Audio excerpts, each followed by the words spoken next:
Welcome to another episode of Let's Be Mindful. Today we're going to talk about love and relationships. I mean, what else did we talk about, y'all? Relationships. So today I have a special guest, Miss Navi Bliss. She is a love and confidence coach all the way from Toronto, Canada. I'm going to let her introduce herself. Well, first of all, I want to say thank you, V, for having me on your podcast, on your show.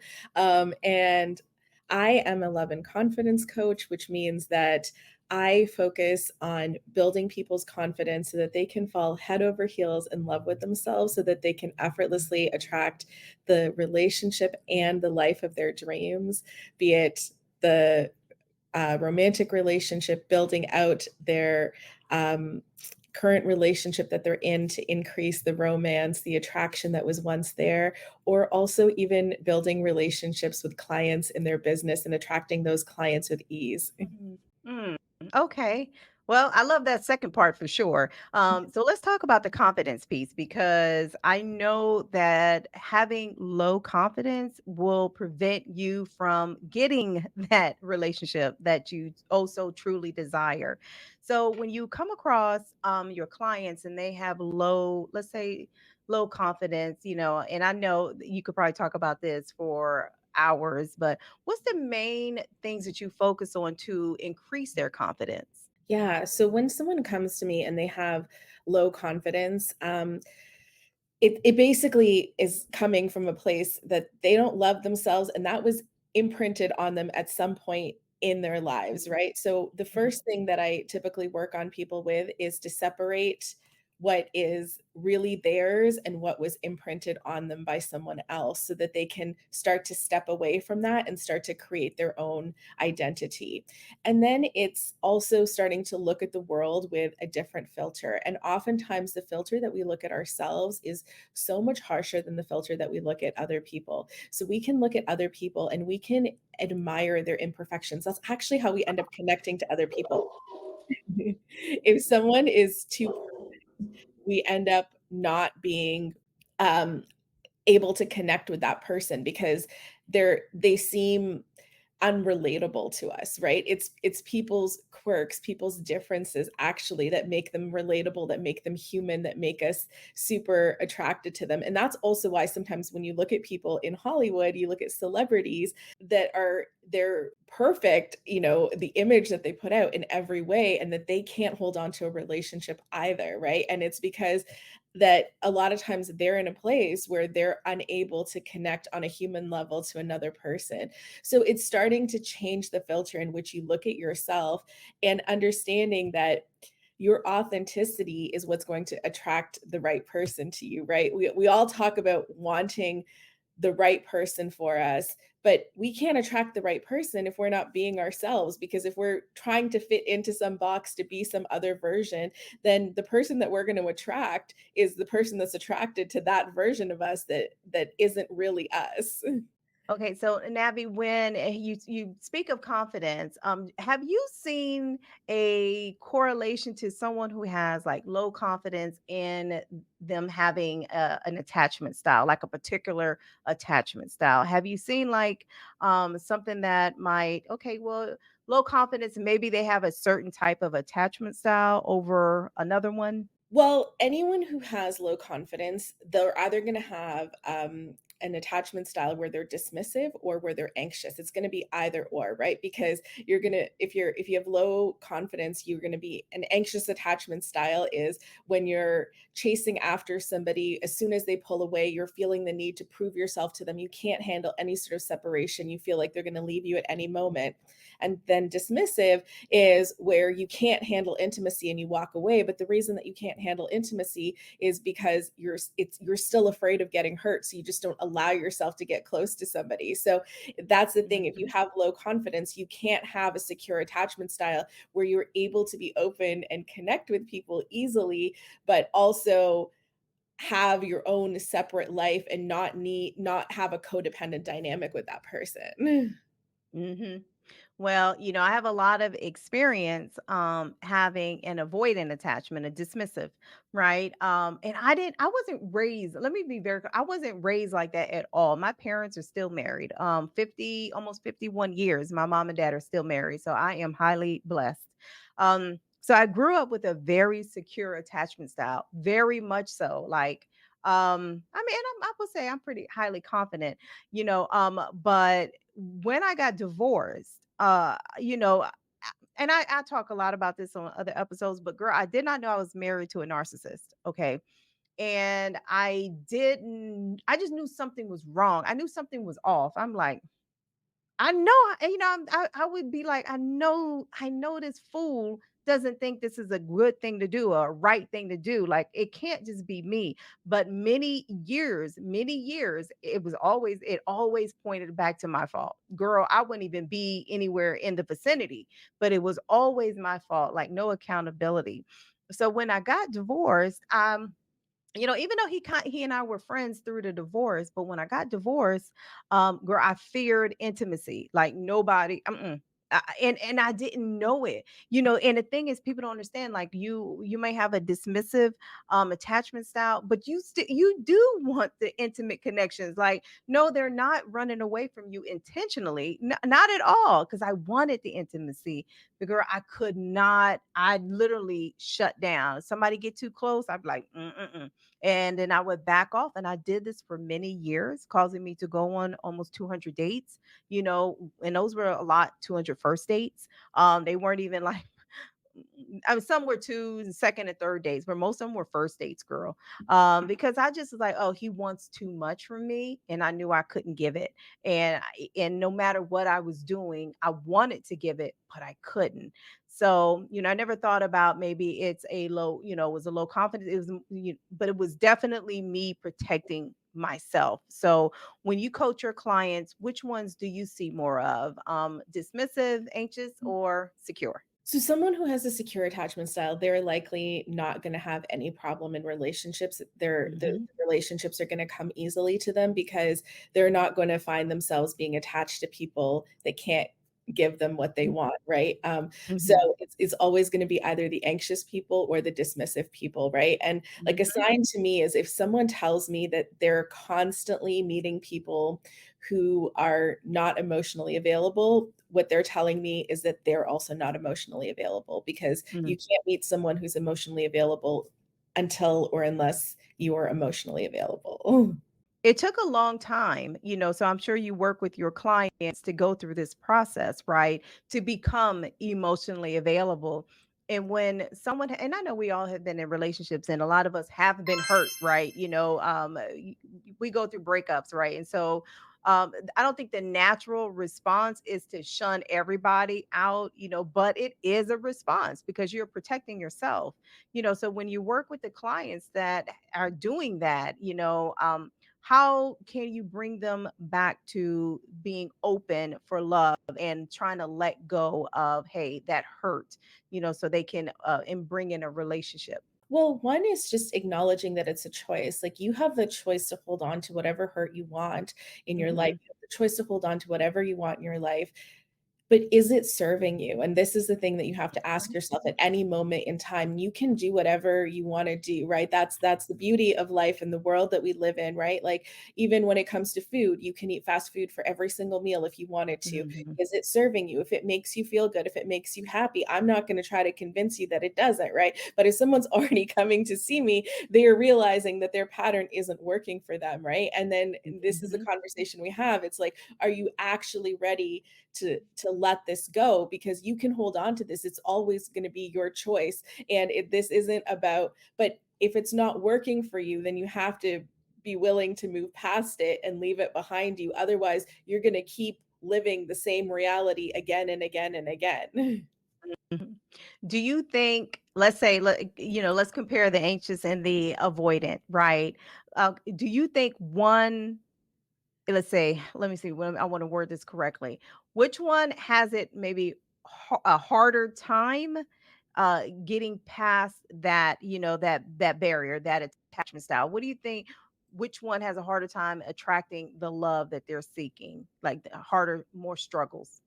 It's gonna be the dismissive, it's for sure, Mhm, because the thing is somebody who is anxiously attached, they can find somebody who's secure even if they don't break through their anxious attachment style, because they could mhm, find somebody who's secure, who wants to be patient enough for them that they're not activating that style all the time, because the mhm, person who's secure is gonna be willing to be with somebody who's anxious because that person is still showing up for the relationship, whereas somebody who's secure is not even going to remotely ever be interested in someone who's dismissive, because what if you're secure, why are you mhm, ever going to be interested in someone who isn't showing up and investing in you? You're going to be bored of that, right? And that's the thing mhm, about actually having a secure attachment style. You don't get angry when someone mhm, isn't showing up for you. You don't get frustrated. You either just you get turned off when someone isn't showing up for you, and if someone is smothering you, it would be the same sort of feeling that you would be having. You would just be turned off and you would want to walk away from that person. You wouldn't feel the need to be chasing after that person.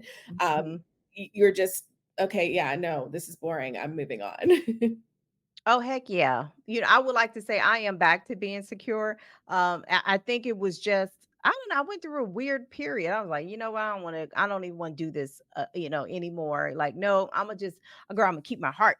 But I'm gonna tell you, when you have a different type of attachment style, I'm not even going to say, like, I tell, people, look, I can help you become much more secure. But the thing is, I don't think we can, this is my personal opinion, I don't think we can cure anybody, because the thing is you can have a trigger that will trigger and ignite your attachment style. Like, oh, hold on now. Wait a minute, this doesn't feel good, but the thing about being more secure, you recognize and honor more of your boundaries, right? To prevent those triggers. But I'm telling you now, speaking from somebody who has fought her way like hell to get from just being dismissive to secure, girl, it's not an easy thing to always stay secure when somebody, when you've been down that road before. So I'm to say that. Yeah, no, I mean, I agree with you. I mean, my pattern was the opposite. I was Mhm, anxious at periods in my life, but actually, I'll tell you, like, what helped me get break through that is knowing that I'm okay whatever happens. I'm mhm, okay with whatever happens in a situation, and that meant, like, loving myself so fiercely that I'm mhm, okay if a relationship doesn't work out. It doesn't mean that I'm not gonna be sad, but I'm mhm, gonna be okay, because I think a really big component is when you have these attachment styles is you're putting too much focus of your life on that relationship. mhm, Your partner, they need to be your partner. That's it. They're not, you're going to be your best friend. They're not going to be your mom. They're not going to be your sister. They're not going to be mhm, your community. You should have an entire community. As humans, this is how we're supposed to live. You're supposed to have a whole big community of people mhm, around, and that is going to be one person in your community. And when you build out this community around you, it's so much easier to be secure, because if one piece falls away, it doesn't mean you're not going to be hurt, but you also have the trust around you of that community to help lift you up mm. in those moments when you need it. Okay. Now, when okay, so when you're coaching clients from and I love talking about attachment styles because it really shows up when when we're coaching clients. That's a huge thing. It's like, okay, how do I coach this person? First I need to know how you are. What are your behaviors? What are you like? And then when I coach them through how to date, your attachment style matters, right? But what do you think? 'Cause I don't even want to say how. Let's go to why. Why do you think that we see more anxious attachment people be attracted to the avoidant? Because it okay, so I think it goes back to, like, why we're attracted to who we're attracted to, right? Mhm, So the reason that we're attracted to who we're attracted to is our nervous system finds comfort in mhm, what is normal to us and what we've experienced before. And I think more and more people grow up in homes that are not very healthy. And mhm, because of that, they are wired, so it could be a broken home, it could be a home that the parents are still together, but they fought the whole time, and just not great healthy environments. So basically, your nervous system is wired to find comfort in that. It doesn't make sense, but it is Mhm, because that's what you were used to, right? Somebody who never had that, that's why somebody who had that really wonderful home, it doesn't mean that they like you said that it happened after you were in that mhm, relationship with a narcissist. And it makes sense because a narcissist can pretend to be somebody different in the beginning and then you don't know until you're in it, right? mm, That can happen. mhm, But you're not likely to get stuck in this trap of these weird relationships until after you've had that trauma. But if you were in a relationship with a narcissist, you would have been in that relationship for a long period of time, right? And then when you were your nervous system got wired to that, right? And so when you mhm, get wired to that, that starts to feel exciting. It starts to feel normal mhm, to you, it starts to feel safe to you. So then when you meet somebody that's basically triggering that same environment that you had, so mhm. whatever it was that was causing your nervous system to act up, you're going to be attracted to that person. When you meet somebody who's calm and stable, you're gonna feel bored of them because your Mhm, nervous system is thinking, "Oh, no, this feels odd," or you're gonna think that there's something weird about that person, right? So and then that's mhm, how the anxious and avoidance end up being together because it's their trauma that led them to have those mhm. attachment styles, and they feel safe in their trauma. When I tell you I had to really fight, like I got a life coach. She wasn't even a relationship coach, but she helped me with a lot. I got her a few years ago, and because I knew something was off in me, right? I can help people all day, but oh, speaking of which, there's this coach, and I'm not even gonna say her name. She's a psychologist. She's everywhere, right? She's out there. She's beautiful. And I know that coaching people sometimes, believe it or not, because I'm saying that, believe it or not, people can sometimes coach from their fears. And I see, because it's like, no, no, wait, but I think the things that I'm not gonna say her name, but I think that the things that she says are very, very, I love when she talks about relationships, right? But one thing I noticed, and I don't know if anybody else noticed, but one thing, she has a very anxious attachment style, very much so. And then now when you look at that, you really can like look at the bigger picture and see why she coaches the way she coaches. So it's like how to prevent cheating in your relationship. That's coaching from your fear, girl, because you have an anxious attachment style, right? And she says that's her greatest fear, her partner cheating on her. She's girl. If I said her name, you probably even seen her. You probably know what I'm talking about, right? But either way, I'm not gonna, do that. But either way, I find that very, very intriguing, because I don't have that fear, So I'm more so about let's coach you to keep the relationship, stable, healthy, and thriving. But coaching from your fear, like, girl, this is how to not get your man to cheat on you. And I'm like, I don't know about if that's not the message that the girl, that's not the message I want to put out there, because that's operating from fear, I not I know, from. I completely agree with you, and the reason that you're not doing that, because I wouldn't do that either, Mhm, is because you're in a place where you've done the work on yourself, but this is the other thing is the work on yourself is not something that you do once, right? It's like exercise, you have to keep doing it forever, yep, right? So even though I'm in a place where I'm in a really great place in my own life, I still do the work like every single day. I still do the work. I mhm. still have mentors in my life that hold me accountable because I'm not going to allow myself to slip back, right? This is I need to keep working. I need to keep doing this because it otherwise it is possible to backtrack and slip back into your trauma. Heck yeah, it is. Like I said, I still have a life coach. I meet with her every week.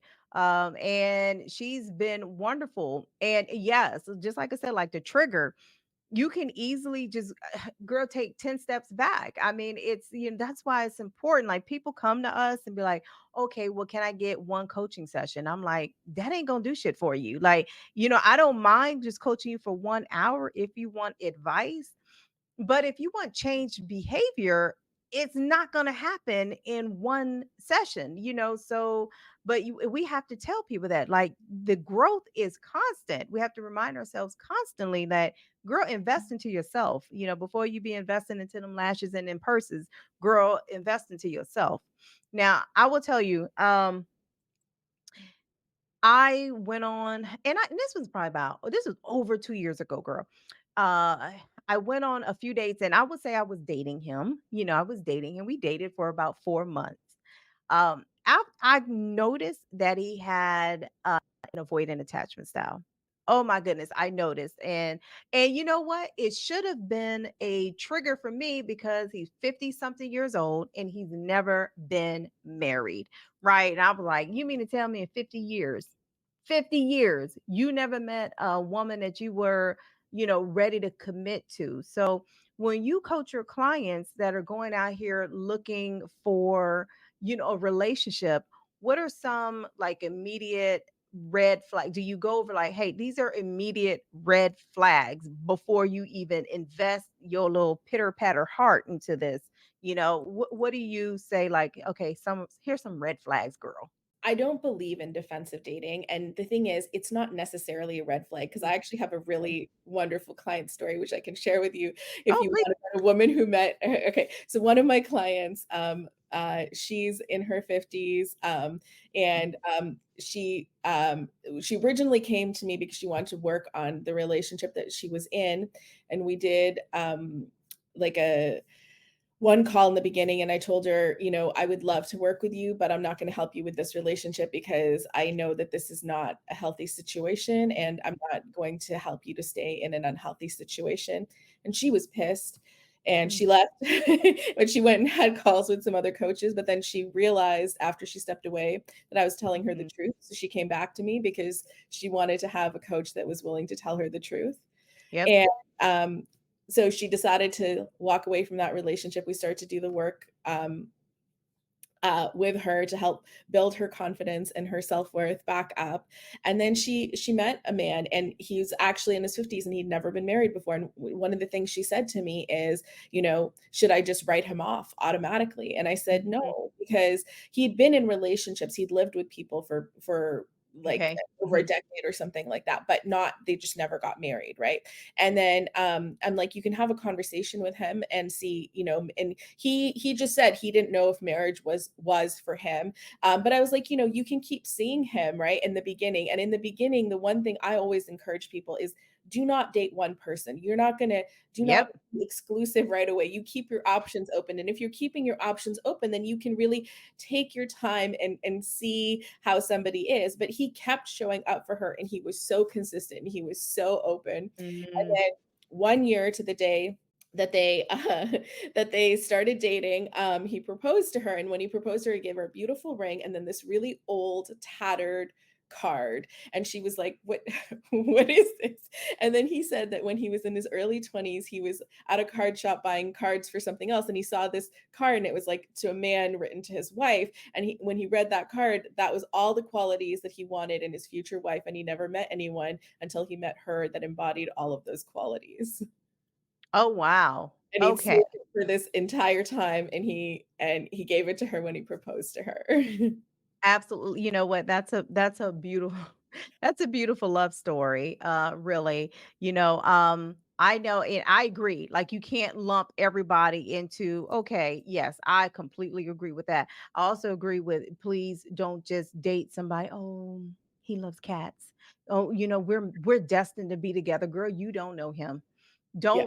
Do not do that, but I know a lot of women do that. They get I don't they get super excited about meeting somebody, and then next thing you know, they're into the future. Now, we're gonna have a house. He's my husband. Girl, you don't even know if this man cries when he is really happy. Yes. Like you have to get to know somebody. So the And one thing we I always yeah, the one thing I always tell my clients is, right, so, like, I don't believe in this defensive dating and, like, judging, like, on like, judge somebody based on how they treat you, not on Yep. anything else other than how they treat you and how they're showing up for you. But I was like, also, you can only count the amount of time that like relational time that you've had with this person is the amount of time that you spent together. So if you've been on 3 dates and those dates were each an hour and a half, then that's the amount of time that you've known this person. The phone Mhm. calls, the texts, they don't count. So this is how invested you should be in that relationship is the amount of time that you have physically spent together, and that is it. And that's how well you know that person. So if if you spent like, 5 hours with that person and you're going and telling your best friend about getting married to that person, that should be a red flag to you because how in 5 hours, what do you know about this person, right? And so, and this is also going to show you over time, like who's investing. If you're, these are the types of things that you should be keeping track of, because it's like, okay, you can date somebody for 6 months and they see you once a Mhm. week for 2 hours, and the relational time that you've had with that person is very small. And then you could have someone that's super invested and they're planning dates 3 times a week, and they're Mhm. really carving out time for you, and you've built a far more substantial relationship. And therefore, it's not the amount of time that you've known somebody, but it's the amount of Mhm. quality time that you're Quality. spending to them. I'll tell you, if you really wanna get to know somebody, y'all need to take a trip. I am in a relationship. We've been together a couple of years. Our 4th date, we went on a safari to Africa. And we were there for, I think, 12 days. And then a few months after that, we did a 3-week trip across the United States. And he has his own plane. And so we flew from East Coast all the way to the West Coast and back, going to different national parks. Now, I'm not even gonna lie, I was nervous about going on that trip because I was like, oh my gosh, when you are single for so many years, I have not spent 3 straight weeks with somebody 24 hours a day. Okay. Cause I was like, well, I just said to myself, well, this is going to make or break us, right? This trip right here, either we're going to get on each other's nerves or we're going to come closer. Now, we survived that trip. And I really, you're right. Like, I really got to know him. He got to know me. We got to know each other's habits. Did we get on each other's nerves in those 3 weeks? Yes. And we laugh about it. We laugh about it now. No, I completely agree with you. And I think the other thing that, like, I've learned, because it's like, so I have an array of clients that, like, I have the, the over 30 that want to be getting married. Mhm. And I also have Mhm. clients that are in their 60s and 70s. And some of them, Mhm. their partners have passed away, or they've left really terrible relationships. And the one thing that I always ask them is, because for clarity, because they're not going to be having children with somebody, and uh, is Mhm. do they want to is their goal to actually get married? Because for a lot of Yep. them it isn't, right? They just want companionship. Mhm. And I'm like, if you want companionship, and it means you don't have to put up with all of the stuff that you were just talking about, right? If you don't want to, you Mhm. and I'm Yep. like, you can put this out on the table because you don't have to, right? And it's in this day and age, it doesn't matter. And for some of them, it's a little bit harder for them to wrap their mind around that, because Mhm. the time that they grew up in, you Yep. did, it was a big deal. But sometimes it's also just defining what you need, because you can like, I help people to find a blissful relationship, but a blissful relationship is defined differently for every single person. And whatever your definition Mhm. is absolutely okay. But it's just really important to be clear about that. I'm gonna say I was blessed to have been married because there's a lot of people that have never been married and have always wanted to be married. So I like to look at the positive and be like, you know what? I got to experience marriage. I'm not gonna knock it. If people want to get married, go for it.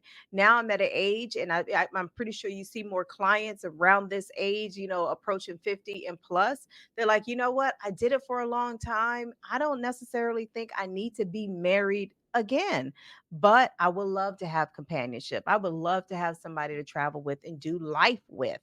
Yeah, and especially, and it's like, and especially when you talk to them and you let them know that this is okay, right? And especially because Mhm. especially if they were women and they have been taking care of a man for so long, and they're done. They want to have someone to have dinner with every Saturday night, and then they might have grandkids. They have a whole other life, right? That they're like Yep. their knitting circle. They want to be doing all of that other stuff, and they don't need to be with a man all the time. They don't desire. They want to go on fun dates. And I'm like, it's okay, like, because they're afraid. And I think that that can also cause, like, women, like, that are a little bit older, to have a fear of intimacy, because they don't want to get back into this situation where they're cooking and cleaning and doing all of these things after a man. And I'm like, you don't have to. You can be really clear that you're looking for a companion, and a companion to you means going out a couple times a week, and that's what you're looking for.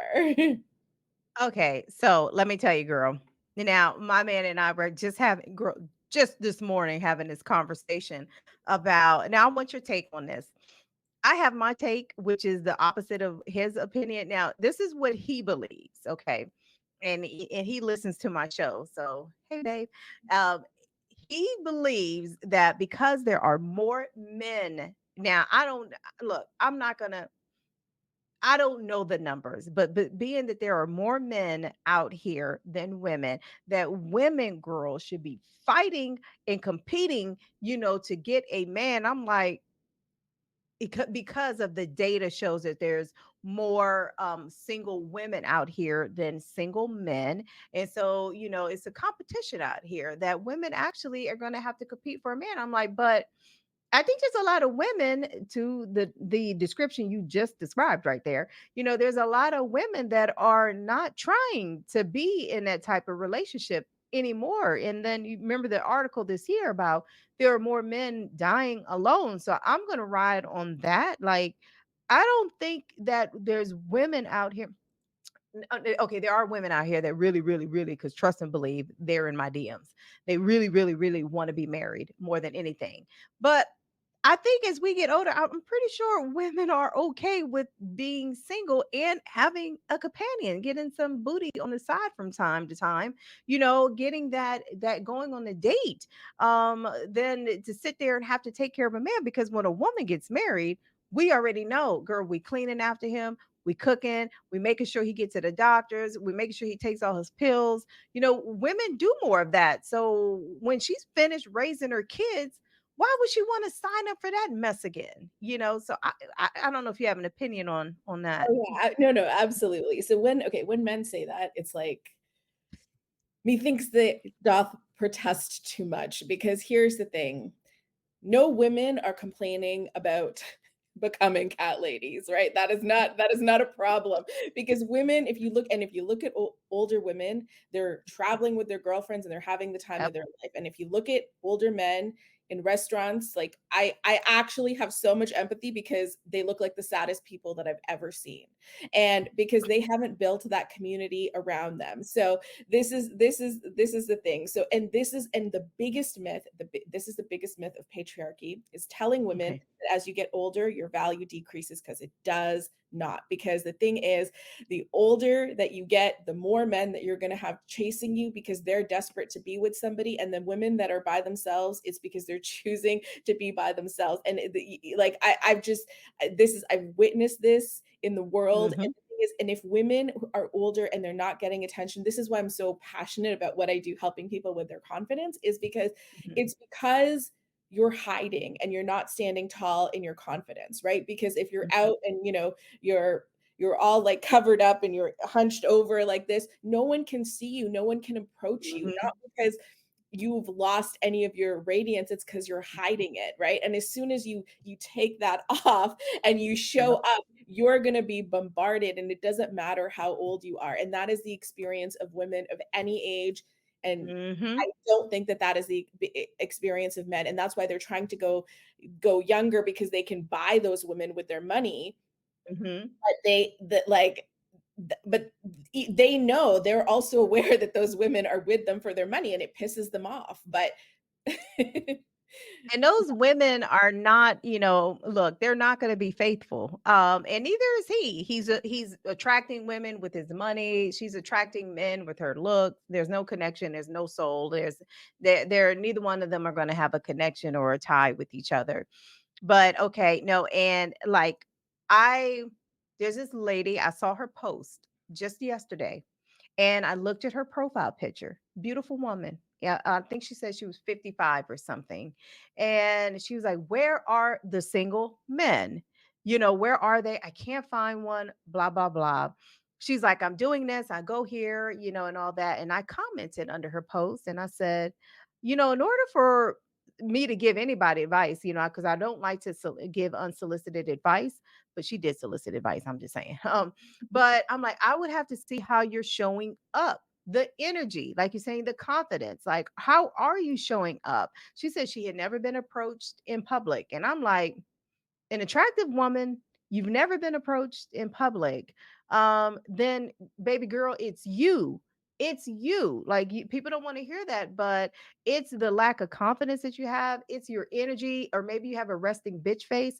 Who knows? But girl, I get approached often by men, often. Um, Even girl, even if I'm on a date with a man, I see men, so I've never, and I'm not the most beautiful woman on the planet. I just have never had an issue with attracting a man because I tell women attracting him is easy, but it ain't easy for everybody. Clearly not for her. But it's keeping him, keeping that relationship going. So when you see someone that's not really pulling in men to say, hey, what is going on? Why are men not approaching you? What are some things that some pieces of advice that you can give her to say, would it be more approachable? So, one, everything outside of you is a reflection of you. This is something that I really believe. So, everything Mhm. that is happening is a reflection of you. So, if Yep. you're not attracting people, it's your beliefs that are being reflected back to you. And the thing is, like, and this can just be your insecurities. Like, if you're fixated on your insecurities, the thing is, other people are going to fixate on your insecurities and Mhm. whatever your insecurity is, right? I mean, for women, a lot of times it's like weight if they're bigger. But Mhm. I like to point out that that show, the six my 600-pound life, every single person on that show is married. So don't Mhm. like you don't you're Sure that were. Girl, that and that man be cooking, girl, they be cooking 2 dozen eggs in the kitchen. so that it's like so if a woman is like telling me like, okay, I need to lose some weight or something like that, and it's like that is not the problem. It is not the problem, but it's like, Yep. it's how you're carrying yourself. Are you Mhm. carrying yourself with pride? Are you feeling good in whatever clothes that you're putting on, right? And so whatever you're putting on, does it make you feel sexy? Because you have to Mhm. feel sexy in order for other people to see you as sexy. That's what it comes down to. So, I mean, you don't have to reveal a lot of skin if you don't feel comfortable with that. That Yep. doesn't make you feel sexy. Mhm. But if it does, then you should, right? And Mhm. what's different for every single person is what makes them feel sexy. But you have to learn to tap into that for yourself. You have to learn to smile and converse with people and Mhm. have that openness. And sometimes women learn this and at a certain point because they're afraid, right? And the world can be a scary place for women, right? Like you smile at a man and you never know, Yeah. like he could come and attack you, right? And so Mhm. but it's I know. learning to open up again so that you can become approachable in that way and really paying attention to, instead of getting upset and being like, okay, what is being reflected back to me? So if because I can tell you from my own life, there was a period of time in my life where I was very, very worried about my weight. And every Mhm. man that I met during that time in my life would be critical of my weight. I'm actually the heaviest that I've ever been in my life right now. Okay. And I get approached by more men than I've ever been approached before Mhm. at any time. But it's because the comfort that I have within myself, that it has nothing to do with your actual size, but it's how you're carrying yourself. And so those men that were being critical of that, they were reflecting back that insecurity to me. So whatever you're getting reflected back to you. So if people are saying, like anything about you, okay, that's a reflection. Mhm. Those are the beliefs that I'm holding. And the way to get over that is to start acknowledging that you have those beliefs and then working on letting those beliefs go. And I know that sometimes when I gain, because my weight will go up and down as well. Even though, girl, I know people be in the gym, they be like, she be in the gym every damn day. How she gaining weight? Because I like to eat. Damn, because I like to eat. Shit. And sometimes I eat more than I'm supposed to eat. And so my weight will go up and down. And I can tell you, like when it goes up, yeah, you don't feel your most confident. And then the insecurities will creep in because you're like, ooh, I don't feel good. I don't, and then you start to make yourself smaller because of the low confidence. Like when someone is telling me that they're having a problem finding someone, I'm like, there's 8 billion people in the world with all kinds of different preferences. So don't Hmm. tell me like, that like it's like you want to become that beacon that pulls Yep. in people. And it's only when you're showing up. And part of this can be like, okay, like if you are a bigger woman, for example, and you were putting out pictures that are very filtered and making yourself look much smaller than you are, like, and you're Hmm. on a dating app, you're pulling in the wrong people. Put Yep. that image of you that really is representative of you so that the people Hmm. who are interested in you are the ones that are going to be coming towards you. Yes. Girl, one time you talking about when I first started online dating, this was a long time ago. Okay. Now I coach people on how to use online dating. We're talking this had to been, girl, I'm gonna say 12 years ago. No, yeah, probably 12 years ago. Girl, I went on a date, and this guy, one of my friends, he was like, go on this website, this app or whatever, and try this site for online dating. So the guy didn't have a full body picture. Okay. He just, I was like, okay. Saw that, he had he was intelligent. I liked his write up. Girl, I get to the date and I said, that's him. I continued with the date, but he was very tall. I'm gonna say he was probably about 6'7", 6'8", something like that. But he was just as wide as he was tall, right? And I told my boy after the date, he was like, didn't I tell you you didn't have a full body pic? I said, no, I didn't see one. I said, however, he was cool, right? We did the whole date. He had to been, being that he was so tall. Girl, I'm gonna guess he was closer to 500 pounds. I'm not even making that up. He was a big boy. And then I was through the date. Through the date, I was like, no, I'm gonna be open minded, right? But I'm a very adventurous type person. Um, he we had soup, and I had never seen the bottom of a soup bowl. Like it was dry, and I was like, did he lick it? Like, because I was like, did he lick the damn bowl? Like, because I looked at the bowl and I was like, okay. Then we both got like salads, like chicken and salad. Okay, he ate that, I ate that, right? Then I don't really order desserts in restaurants, right? But we ordered a dessert, and I'm thinking we're looking at the menu, and he's like, "What are you thinking?" And I said, "I'm thinking this the dessert," and he's like, "Oh, okay. I like this dessert too." And so when the waitress came, he was like, "Two bread puddings," and I'm like, "Two? I thought we were sharing, right? I thought we were legit sharing." And when the dessert came out, it was huge. It was huge. Okay, it was 3 pieces of bread pudding, and I love sweets. Let me tell you, girl, I love, love, love cake. Okay. So he ate it all. I couldn't because I said, I'm gonna take this home because they were 3 big pieces of bread pudding. He ate the whole thing to the point where the table next to us, I can't even make this up. They started clapping and saying, "Wow, you ate all of it. We've never seen anybody eat all of it." And I said to myself, this ain't gonna work. This ain't gonna work because it wasn't the fact that he misrepresented. Because I'm gonna tell you, he did misrepresent himself. He should have put a full body pic. But I was like, so what do you like to do on the weekend? Right. He said, oh, like maybe get pizza and watch football. And I'm like, do you do anything? Because I'm very adventurous. He's like, no, not much. And then at that point right there, I said, this ain't going to work. Not because of his size. And even though I continued to date, even though, again, he misrepresented himself, but still, I was like, you know what? This doesn't align with my values. This doesn't align with my interests. This ain't going to work, even though he was smart.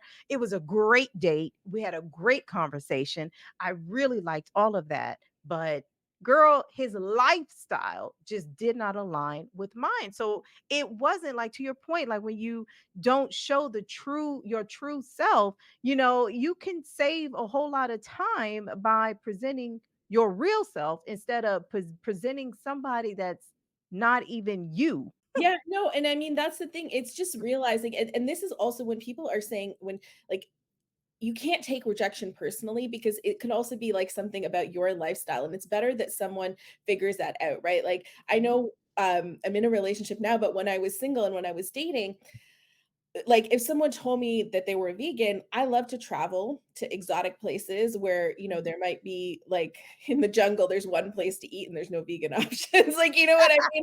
And it's like, if you're vegan, like, it's just like, it's automatically a no, right? Doesn't mean you're a terrible person, but I knew that it was automatically a no. There were certain things, right? Like, I'm also an adrenaline junkie, right? So Mhm. if you're not going to want to like go to skydiving with me, zip lining with me, all of these things, like, no, Mhm. like this isn't Yeah. gonna this Yep. is Not gonna work. yeah, it's not going to work. And it doesn't mean that that person couldn't be great in other ways, but it's just knowing yourself, right? And knowing what you Mhm. want. And there's nothing wrong with that. And the thing is, the other person is also going to come knowing themselves and knowing what they want. But one really big tip that I give my clients is like, actually, because there's so many coaches out there that say different things, but I actually never recommend dinner for a first date, because it's Mhm. too much, especially when you're meeting people online. Like, if you know someone in person and you have somewhat of a relationship, a friendship with them, and then Mhm. you're going to dinner with them, okay, it's a different thing. But if it's an online person, the first date is a meet and greet. It should be no more than Yep. a drink or a coffee. And what I actually recommend to my clients is, so they're not getting too invested, is stack them. So on a Saturday, plan a Saturday, you get ready once, and then you plan like dates 2 hours apart. You let them know each date that you have plans afterwards and make them come Mhm. to you. So you can be at the same coffee shop in the same area, and they're all going to come to you. And if one doesn't show up, or like three of them are duds, you feel like you haven't wasted the time that you took to get there and get ready, and you're not like you're unaffected by that. All right, I want to talk about the whole meet and greet thing because I did two posts about the meet and greet.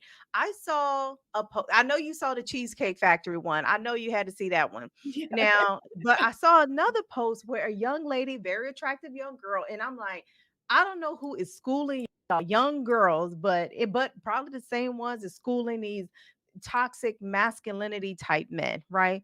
But I saw a post of a young girl where she was like, I'm not going on a date with anybody that's not taking me to a very nice restaurant. And I'm like, so my little incoming stitch that I did was like, women, we have got to start valuing our time more than their money. You're valuing how much money he's spending, but do you calculate how much time it takes to get ready for a damn date? The thing is, like, okay, you don't know whether a relationship is going to work. You don't know what type of person somebody is in the Yep. first 5 minutes. But what you know in the first 5 minutes is, do I want to get to know this person? And so you don't need to waste your time, and you don't need to waste theirs. And I know I was super, super busy when I was dating. And that's what I did. I stacked dates. I would plan like 6 dates in one day. Let's knock them out because, like, like probably I'm going to want to continue to see like 2 out of 6. So let's Yep. let's like, be efficient in this. Yep. I never saved numbers until, probably we have been out at least many, I many I times. I love that, because that was also my thing, and Yep. that's what I coach my clients to do, because, like, the thing is, like, this way, if someone goes like, if they continue to text you, you're gonna see the conversation, but if they go a long time, then genuinely, you're gonna respond with, "Who is this?" Like, it's not even gonna, and because I believe in being authentic and being Mhm. genuine, right? So I don't believe in playing hard to get, I believe in Yep. being hard to get, right? And then there's no gaming. But that's something I always recommend to my clients, because there's some guys texting you after 6 months, you're gonna be like, who is Who this? is And this? they never stop. Okay, like I have people that I might have gone on a date with like 20 years ago that are hitting me up every out of the blue every once in a while, like, Mhm. what's up?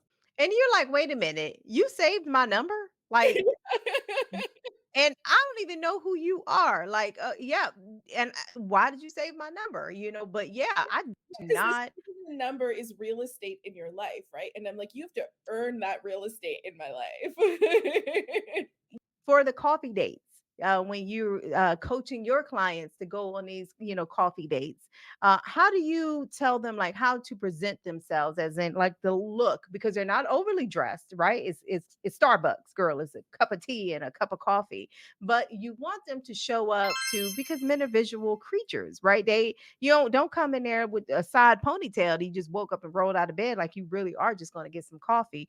How would you tell them, how to present themselves on these coffee dates? So this isn't just on coffee dates. Like, if you want to feel good, you have to look good every single day. Mhm, Looking good is subjective to you. Like, some women are like the natural beauty type, right? Like mhm, they don't need, they just do a little bit of skincare, and mhm, they're good to go. And if that makes you feel good and that makes you feel sexy, that's awesome. Some are full glam. There's everything in between, right? But you have to look good every day in whatever like looks good to you, right? So even if mhm, you're wearing sweats, is it a cute yoga set, or is it like something that has like holes and is like really tattered? Because if you're holding on to that thing that has holes and really tattered, you're wanting to hide in your life, because somebody who's confident and loves themselves isn't doing that to themselves. So this is every single day in your life. You need to show mhm, up and you need to do something for yourself aesthetically, and you need to feel good about how you're presenting yourself. And that's subjective and it's personal, and you don't need to change that. You don't need to alter that, because the mhm, person that you're going to attract is going to be attracted to that person. You're struggling with that and you're not feeling good, then yeah, you should get the help of a mhm, stylist, right? If you know what mhm, feels good on your body, right? It's not about what other people think is, because it's your, again, it's your energy that presents, right? So yep, you're not mhm, feeling good in clothes, then yeah, it's absolutely okay to get a stylist and get that help. And here's the thing, like most women fluctuate. My weight fluctuates like quite a bit because I have some hormonal issues, right? And so Mhm, it's like it's probably more like 20 pounds that it fluctuates. So I have different mhm, sizes of clothing in my closet because when my weight goes up, I'm not trying to squeeze into like something that's like 3 sizes too small because that's ridiculous. I'm not going to feel good in that, right? And I'm not it's not about punishing myself or being cruel to myself. It's mhm, about okay, I deserve to wear clothes that fit whatever size that I am. And it's even if you have a goal of something, okay, you can mhm, buy one singular goal outfit and have it in your closet if it motivates you. mhm, But the rest mhm, of your closet needs to be things that fit you now, even if it's just a few staples, if you're on some sort of weight loss journey or something like that, just a few things that make you feel good and you feel good in those things and you can repeat mhm, different combinations of them until you get to another size. But it's not about punishing yourself because mhm. you're not going to feel good like that. No, you ain't gonna be able to breathe if your clothes too tight. Like you're gonna have to like if you're walking in the restaurant or wherever your date is and you know your outfit is tight, just wait till you sit your ass down Or, and try to eat. you don't wanna be worried about, like, the 5 pairs of Spanx that you have on because 'cause you're thinking, "I can't go to the bathroom in this." Like, that is not you can't show up like that, right? So you Nope. just you have to, you have to buy things that fit you, that really, focus on things that feel Mhm. good on your body too, because this is Yep. gonna reflect your energy. So not just things that, because you could put on those, 5 pairs of Spanx and make something look good, but Mhm. then it doesn't feel good on your body, so it's reflecting in your energy because it's gonna still cause your posture to shut down like this, right? Whereas if you're wearing even fabrics, like the touch of a fabric, how does it feel on your skin? Is it Mhm. itchy? Does it get or does it Yep. feel like comfortable to you? Now, what would you say to the woman? Because I know you've seen these women, or even men that say, you're going to have to accept me as I am. What do you say to those women or men who have that thinking? Like, I ain't adjusting anything. You're going to accept me exactly how I am, period. So one, I mean, so there's two parts to this. One is that no one is responsible for your trauma because I know there's this saying like if you can't love me at my worst, you don't deserve me at my best. But Hmm. the thing is like Hmm. what people use that as like trauma dumping. The thing is nobody is responsible for your trauma, even if you're with a very healthy, secure, amazing partner. The best that Hmm. you can hope for is that they hold space for you to do your healing. They're not going to heal you. It's not like because you were abused and now like you get triggered easily and you go off on these temper tantrums and you start screaming. That's like now they're supposed to take trauma from you because you have Hmm. trauma that no, this is garbage. Like, Hmm. the best thing is like, if you were in those situations, if you have someone and you are able to say, I'm triggered and I need to take a step back, that they allow you to take a step back, that they allow you to have space. Like no one is responsible for your garbage. But then second, if someone is saying that, well, they have to take me how I am. And then again, I always put it down to people like, is what you're doing working for you? Because everything is a choice. So if it's working for you, go ahead. Go ahead. If it's working for you and you're happy and things are working out for you, then go ahead. But the thing is, if things are working out for you, you're usually not talking to someone else about it. You're usually not commenting on my posts, Hmm. getting to stuff and arguing with me. You're not in my like DMs, like being critical because you're Hmm. having a happy life. Earlier, you mentioned something about the business and the confidence in, helping people. Is it grow their business? Tell me a little bit more about how you work with business owners and their confidence. Yeah, absolutely. So the thing is, like, especially as women, like, we're told to be humble, and I hate that. I hate that. Okay. Hmm. Never you do not need to be humble. There is no such thing as too much confidence because I'll tell you what the difference between confidence and arrogance is, because arrogance is actually still a lack of confidence because it's like when you have to inflate yourself up and pretend to be someone or talk yourself up Hmm. because you're feeling insecure on the inside, right? So Uh-huh. like arrogance is like, or then trying to say that you're better than someone or think that you're better than someone. Confidence is walking into a room and not Mhm. worrying about the other people in that room. So not comparing yourself. So not thinking, okay, am I bigger than her? Am I smaller than her? Do I look better than her? Am I this, than Mhm. that? Am I this? Like it's just walking into the room and being present in the Mm. moment.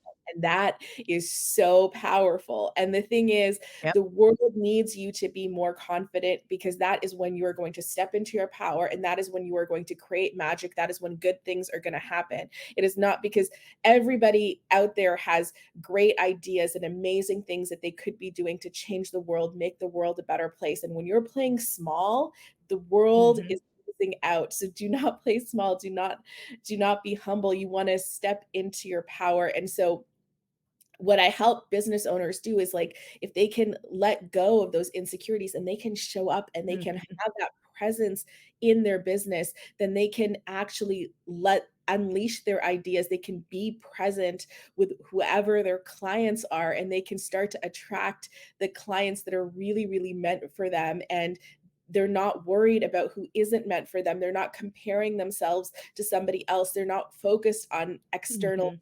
metrics, right? And this really allows people to start to attract with ease because they can speak from their heart. They can be authentic because the thing is, Mhm. we're both relationship coaches and Mhm. we're both busy and we have clients. It's there and there's enough people, there's enough space in the world for both of us to exist. There isn't a need to compete with each other. And this applies to every Mhm. single person in every single industry. From a manifestation point of view, Mhm. I'll tell you. So people think that like happiness or joy or love are the highest Mhm. vibration, and they are high vibrations. That's not the highest vibration. The highest vibration is actually authenticity. So when Mm. who you are, what you're coming across as speaking, showing up as is Mhm. like in integrity with who you are on the inside. That is the highest vibration. That is when you're the most Mm. magnetic and when you're the most attractive. And here's the thing, right? Like it's if 8 billion people showed up at your door, you don't have Mm. the capacity to deal with that anyway, right? So that's why like not everyone is going to resonate with you because, Yep. you don't have the capacity to do that. If you when you meet someone, they are attracting the same type of person repeatedly, what would you tell her or him? Why are they attracting the same type of person? You're attracting the same type of person because you're focused on the same things, right? It's also based on who you're attracted to because when people tell me Mhm. they keep attracting the same type of person, it's it's not actually true. What they're telling me is they keep ending up in relationships with the same type of person because Mhm. when they might have the people in their periphery because they might be like, okay, especially women and like they have these guys that they friend zoned that are really Mhm. like stable, kind, loving. It's like, no, but Mhm. I'm not into him. His eyebrows weird. Like it'll be something really like it'll be something that doesn't make sense, right? Random. Like, yeah, not like, like our values don't align or like our lifestyle or, Mhm. or I have 5 cats and he's allergic to cats. Like, it won't be something of that Mhm. magnitude. It'll be something small. And what it's actually like showing me is like that these people are there and even in their reality they're not seeing them because they're focused on the wrong people and then they're ending up in Mhm. relationships with the wrong people because their focus Mhm. is on the wrong place. And the thing is in reality there's always many many things that are happening, right? So if you think of it a car accident, right, and you were to get like eyewitness reports or any sort of accident, Mhm. eyewitness testimony for anything is the most unreliable. And it's actually not because people are lying, but people's focus is on something different, right? So, Mhm. if I just got a coffee and coffee is the best thing ever, and I'm just focused and I'm like on my coffee and I'm in this moment, and then there's like a little girl who's like, kicking a ball and she was busy focused chasing her ball, and then there's someone else that's like petting their dog. Everyone's looking at something different in that moment, in that one corner.